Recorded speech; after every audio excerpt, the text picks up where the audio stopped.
sebelumnya teman-teman selamat bertemu dengan Isumi di pertemuan kelima. Tapi sebelumnya terima salam dalam nama Namo Buddhaya. Namo Buddhaya. Untuk hari ini kita bertemu di kelas PPKB 1 ya teman-teman ya. Seperti biasa sebelum kita mulai pembelajaran kita berdoa terlebih dahulu. Isumi minta kesediaan dari teman-teman, salah satu dari teman-teman yang bisa memimpin doa. Dipersilakan. Untuk mengawali pembelajaran hari ini, alangkah baiknya kita membacakan doa terlebih dahulu. Doa nama Karapata secara bersama-sama.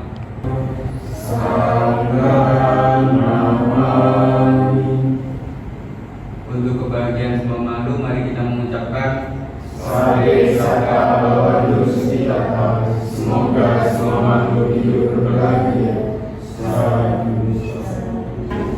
Jadi begini, tepuk jari satu tuh, tepuk jari dua wah, tepuk jari tiga gah, tepuk jari empat pat, tepuk satu tuh, tepuk jari dua wah, tepuk jari tiga gah, tepuk jari keempat, tepuk jari lima wah, bertepuk semua. Duduk yang rapi, bersihkan jari. Oke anak-anak, hari ini Isumi mau presensi dulu teman-teman. Di kelas PKB 1 Susilowati 5 Yulia Nanda Susilo. Nah hari ini kita ada materi yang akan dipaparkan oleh teman kita yaitu Imelda. Kira-kira ada yang tahu belum apa materinya hari ini yang akan kita bahas? Oh, berarti teman-teman semuanya sudah baca kontrak kuliah. Wah, ditanya ternyata teman-teman, oh Miss, hari ini kita belajar dana. Betul, hari ini kita akan belajar dana ya. Nah, untuk selanjutnya, biar tidak membuang waktu, saya langsung berikan kepada Linda untuk melakukan presentasi dari hasil pembelajaran yang sudah dibuat. Dipersilakan Imelda. Sebelumnya terima kasih dalam nama Namo Buddhaya. Namo Buddhaya. Dan kesempatan kali ini saya dari Susilowati dari Prodi Pendidikan Keagamaan Buddha semester 1 ingin menyampaikan materi tentang dana. Yang pertama yaitu tujuan pembelajaran. Dari tujuan pembelajaran tentang dana ini diharapkan teman-teman bisa menjelaskan pengertian dana, dapat menyebutkan macam-macam dana, dapat mendeskripsikan manfaat dana, dan dapat memperhatikan dana pada kehidupan sehari-hari. Pada gambar ini ada contoh yaitu kita mendonasikan barang yang sudah tidak pakai oleh kita, didonasikan kepada orang yang membutuhkan, misalnya korban banjir, korban tsunami, terus korban tanah longsor. Yang kedua ada menyisihkan uang ketika dana dipelihara. Yang ketiga yaitu dana kepada para sahabat. Ada dana juga menolong juga termasuk dalam dana. Memaafkan orang juga termasuk dalam dana. Misal kita punya kesalahan kepada orang lain terus kita memaafkan dengan tulus, itu juga termasuk dalam dana. Yang kedua itu macam-macam dana. Yang pertama ada amsal dana, yaitu dana materi. Contohnya seperti uang, makanan, air, obat, darah, kornea mata, bunga, lilin, dan dupa. Teman-teman perlu tahu kan kalau makanan juga bisa didanakan. Yang kedua ada parisaya dana, dana dalam bentuk tenaga. Contohnya yaitu membantu orang yang menyeberang jalan, membantu teman yang jatuh, membantu ibu, membersihkan rumah, dan lain-lain. Yang ketiga ada abaya dana. Abaya dana dalam bentuk memaafkan, memberi rasa aman, rasa nyaman, dan menyelamatkan kehidupan makhluk yang terancam. Contoh yaitu yang pertama meminta maaf jika bersalah. Yang kedua memberikan maaf kepada teman yang melakukan kesalahan kita. Yang ketiga memberikan rasa aman dan menyelamatkan hewan dari bahaya. Yang keempat ada dhamma dana. Dana dalam bentuk ajaran. Contohnya ceramah, cetak buku dhamma, cetak VCD atau DVD dhamma. Ada contoh yang pertama yaitu sama lagi membabarkan dharma kepada muridnya. Yang kedua sertai, maka kita dapat melepasnya dengan wajar. ada dalam kehidupan yang akan datang. Yang pertama, dilahirkan sebagai anak dari keluarga yang kaya raya.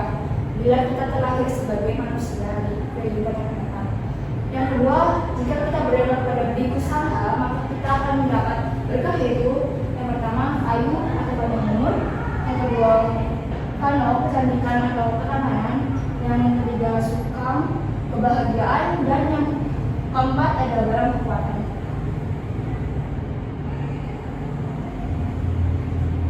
Setelah memahami penjelasan mengenai amsa dana, percaya dana, dama dana, abaya dana, silahkan buat 3 kelompok dan praktikkan salah satu dari 4 jenis dana tersebut.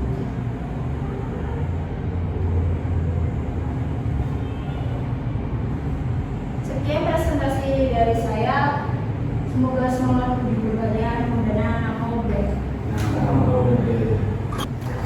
Oke teman-teman, demikian presentasi dari Melda. Untuk selanjutnya adalah sesi tanya jawab. Jadi silakan ya, nanti teman-teman boleh bertanya berkenaan dengan dana yang tadi dipresentasikan oleh Melda. Apakah masih ada yang belum jelas atau sudah cukup jelas, atau masih ada yang mengganjal di hati, jadi perlu ditanyakan ya. Oke, penjelasannya. Kita perhatikan penjelasan tentang 4 macam dana. Terus pertanyaan saya, dana apa yang manfaatnya paling besar di antara 4 dana itu? Izin menjawab ya Susi. Dari keempat praktik dana tersebut, yang paling besar manfaatnya yaitu dama dana. Karena kita menyebarkan ajaran kebenaran dari Sang Buddha kepada orang lain.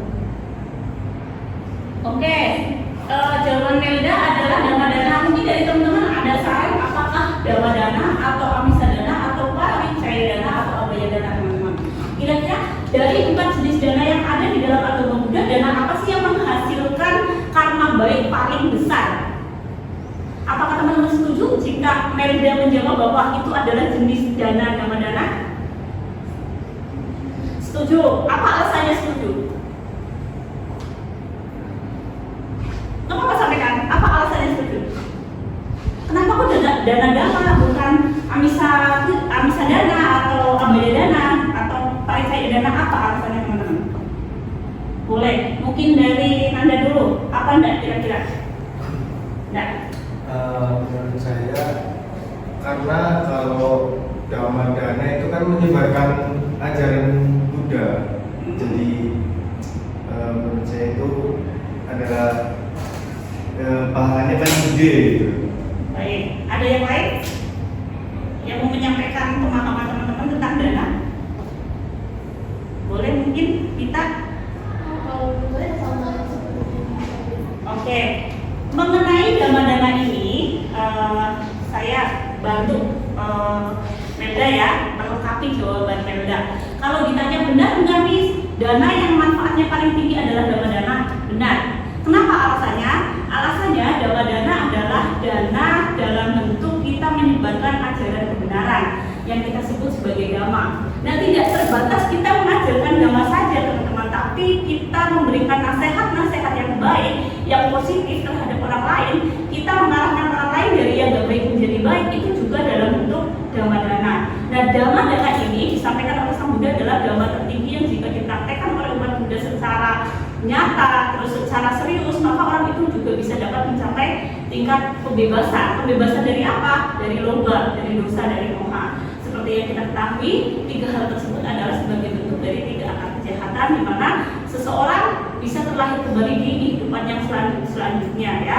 Berbeda kalau misalnya orang sudah memahami 3 akar kejahatan itu, maka dapat terlahir di alam nibbana.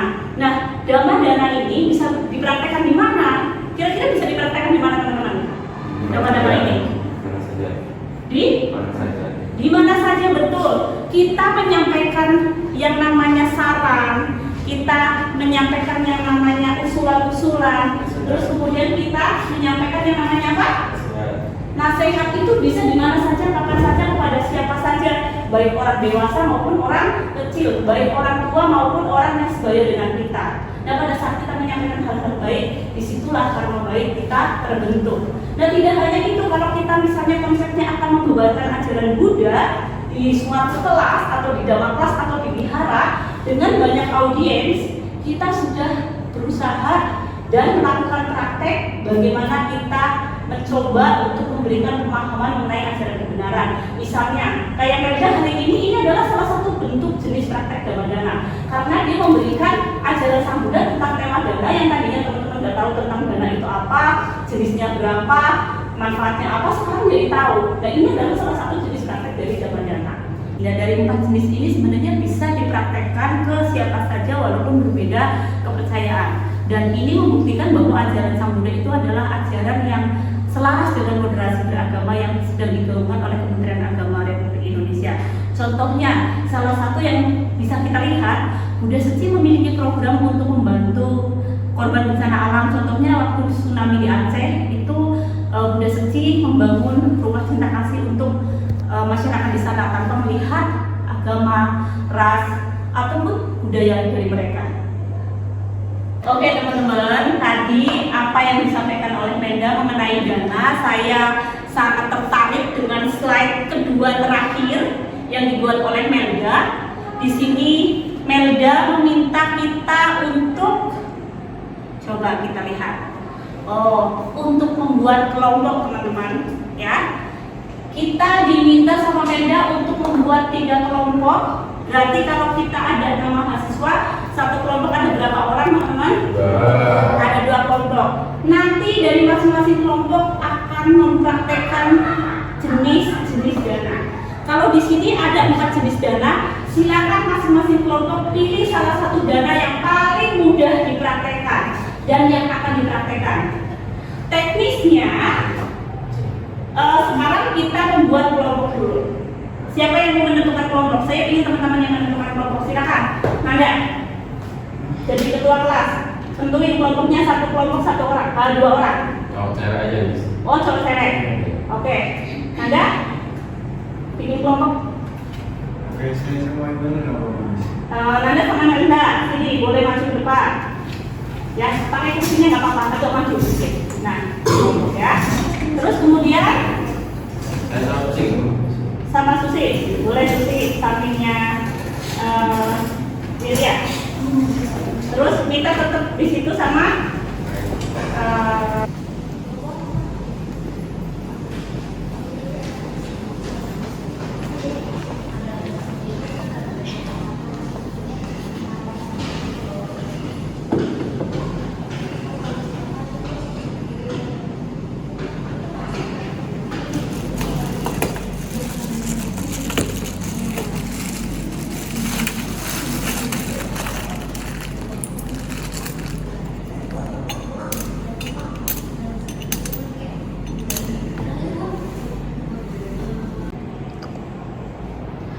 Oke teman-teman, tadi sudah melaksanakan praktek dana ya dari 4 jenis dana yang ada di agama Buddha. Berarti sudah lengkap untuk tugas hari ini, sudah terselesaikan semua oleh teman-teman mahasiswa PKB semester 1. Terima kasih atas partisipasi dan kerjasamanya dalam proses pembelajaran di mata kuliah Pokok-pokok Dasar Agama Buddha. Semoga apa yang kita pelajari bermanfaat untuk kita, untuk orang lain, dan untuk pengembangan diri kita ya. Dan saya akan tutup perkuliahan hari ini dengan mengucapkan salam dalam dhamma, Namo Buddhaya. Namo Buddhaya. Untuk selanjutnya mari kita tutup pembelajaran hari ini dengan berdoa. Silakan kepada teman-teman yang mau memimpin doa dengan kesediaannya dipersilakan. Baiklah teman-teman, kita bersiap Anjali. Untuk menutup kelas pada hari ini, marilah kita membacakan arti dari nama Karapata secara bersama-sama. Sama-sama.